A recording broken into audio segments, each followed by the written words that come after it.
São 9h41. Perguntas, Vanessa Moreira, pré-candidato Renan Santos. Renan, muito bom ter você aqui com a gente na Brado. Eu quero trazer um assunto aqui que é até um assunto que está com bastante polêmica recentemente, que é o assunto do homeschooling, né? Eu sou uma pessoa que tenho contato com muitas famílias educadoras, pode não parecer, mas a Bahia também tem aí uma alta cultura e são famílias que eu nunca vi os filhos serem menos cultos do que os meus, que estudam no ensino regular.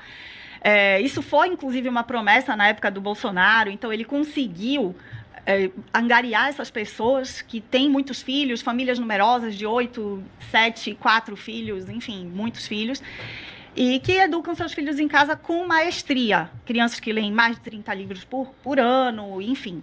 Eu queria saber se existe algum plano de governo seu, se você já pensou na regularização dessa situação. A gente está vendo muita gente sendo perseguida de maneira selvagem até pelo sistema judiciário, e eu queria saber qual que é o seu olhar para esse público. Eu até tive um vídeo recente sobre isso, sobre aquele caso de, acho que é Lins, a cidade? Jales. Um caso bizarro. Horrível aquilo. E eu fui ter acesso com o pessoal lá da cidade sobre o juiz, né? O juiz era um ativista de causa LGBT, bem daqueles exagerados na época da faculdade. E é muito louco porque o que você percebe é o cara vê uma iniciativa que envolve um sistema de valores muito diferente do dele e a reação dele é afrontar. É uma coisa... É um despacho completamente sem sentido que busca ser ele próprio uma afronta. E eu nunca entendia por que isso afrontava tanto eles, por que isso incomodava tanto. Mas esse é um tema que para a esquerda, estranhamente, porque eu digo assim, ele não é um tema que vai alterar a dinâmica em que o Estado precisa ter, vamos dizer, um ensino em escala, um serviço de, vamos dizer, de educação funcional, ou o setor privado. Não, ele é uma opção que famílias têm quando elas querem, elas próprias prover o ensino para seus filhos. Na maior parte dos casos, as crianças olhando do homeschooling, na verdade, têm desempenhos bem acima da média. Muito acima da média. Assim, é incomparável. Os Estados Unidos, toda a literatura a respeito mostra isso. Então, por que a preocupação, se eles gostam de falar de políticas públicas baseadas em evidências? As evidências estão ali, funciona. O despacho do juiz foi um despacho bem naquela linha, olha, mas ela não está tendo acesso a elementos da cultura popular brasileira. É tão caricato, né, citar o funk como elemento da cultura popular brasileira. Parece que o cara quer tipo um vilão de filme, sabe? O cara, tipo, é sério que o cara fez isso? Ele se transformou num meme no despacho. Então, foi tudo muito ruim.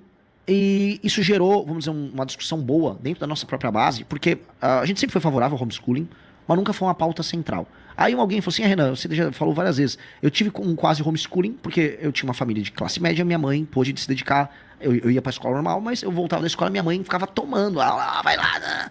Isso faz uma baita de uma diferença, né? Assim, a presença materna, por exemplo, quando a criança está aprendendo nos primeiros anos, ajuda até a criar a cultura de estudos, que é uma coisa que falta muito para as famílias mais humildes. Agora, quem pode ter, tem que ter o direito, então a gente vai com certeza defender, com certeza vai andar com essa agenda. Isso é fato dado.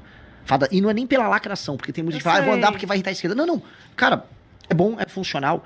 E hoje, a gente tem que pensar no ponto futuro. Hoje, com inteligência artificial, hoje com todas as metodologias e toda a técnica envolvida, o homeschooling pode ganhar escala. Claro. Que é uma coisa que a gente não imaginava. A família poder cuidar. Aí já falaram, mas a criança não vai socializar. Ela tem outros meios de socializar. E a pergunta é, hoje, numa escola pública, a socialização, ela está se dando em termos positivos para a criança? É uma pergunta que eu estou jogando. Não parece ser o caso. Mas, definitivamente, você consegue ter socialização e você consegue ter um ensino. A gente não tem problema com isso. Isso tem um quê, inclusive, Renan, de perseguição religiosa. Porque a maioria das famílias homeschooling, elas optam por essa educação mais... centrada, não são só famílias ricas, muita gente acha que quem faz homeschooling é rico, não, são famílias muitas vezes humildes que fazem essa opção, e de maneira muito boa, inclusive para impedir a socialização com Sim. funk, com uma série de depravações que ocorrem, né, por aí. Ainda na seara do sistema escolar, eu queria te perguntar o seguinte, a gente tem, por evidência, por isso que o homeschooling vem crescendo, essa questão toda do que acontece nas escolas. Aqui na Bahia é terrível o sistema escolar como um todo. A gente tem muita militância, muita sexualização precoce de crianças dentro das escolas.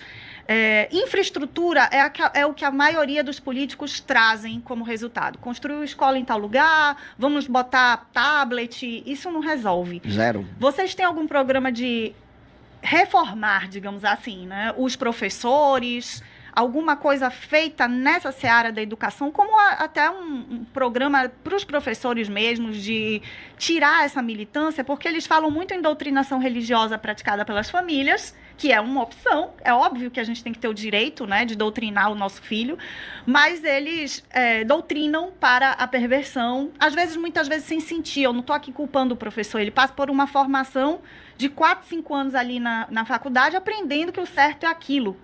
E existe algum programa nesse aspecto para os professores, para um olhar, né, de reformar esses professores?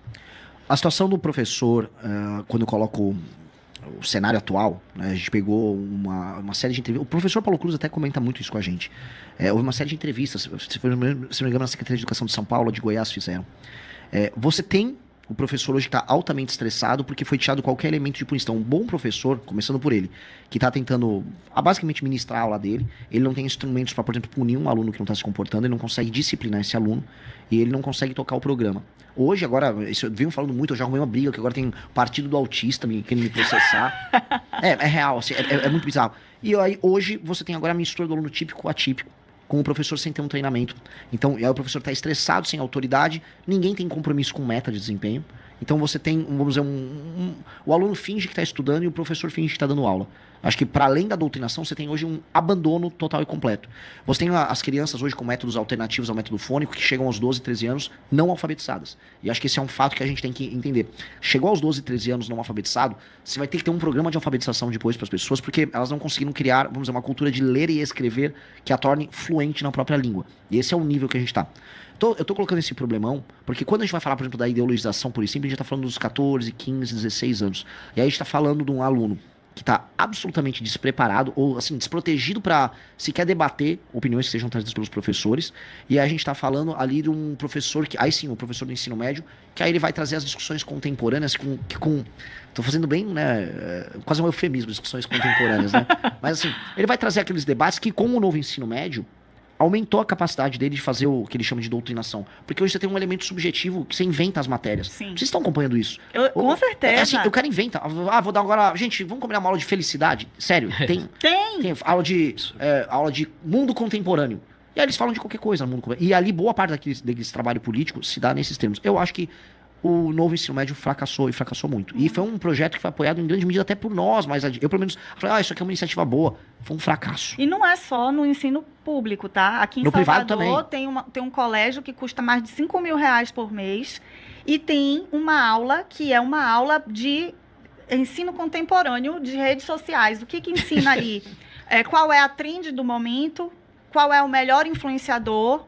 Ou seja, o aluno não tem um ensino bom de educação financeira, mas tem esta porcaria para ser aprendida, que ele já tem acesso, e para ser ainda aprendida e debatida em sala de aula. Realmente é catastrófico. Para ir para a parte bem clara aqui. Até os 12 anos, a alfabetização e a aprendizagem de matemática tem que seguir os métodos mais simples e clássicos. Estão falando método fônico e foco em poucas matérias e provas de desempenho que metrifiquem o desempenho do estudante e do professor. Se o professor não estiver entregando um aluno alfabetizado até os 12 anos, aquela escola terá problemas. O diretor da escola terá problemas. Dali em diante, o ensino colegial tem que ser técnico, e eu tô falando ensino técnico para o aluno já sair empregado da escola, sem aquelas ilusões, não, agora vai ter uma formação humana para ele. Cara, na escola pública, vamos formar agora o cara sabendo ler, escrever e apto a ter um emprego. E aí, o professor que vai querer ter o estímulo para fazer aquela doutrinação, ele vai estar trocando, bater a meta dele por fazer a doutrinação. Eu não sei como proibir certos elementos de doutrinação, porque vou ter que gravar, começa a entrar uma discussão bizantina. Mas se eu punir o professor pelo baixo desempenho do aluno, ele vai ter que gastar o tempo dele cumprindo as matérias dele. E eu acho que o caminho tem que ser nessa direção.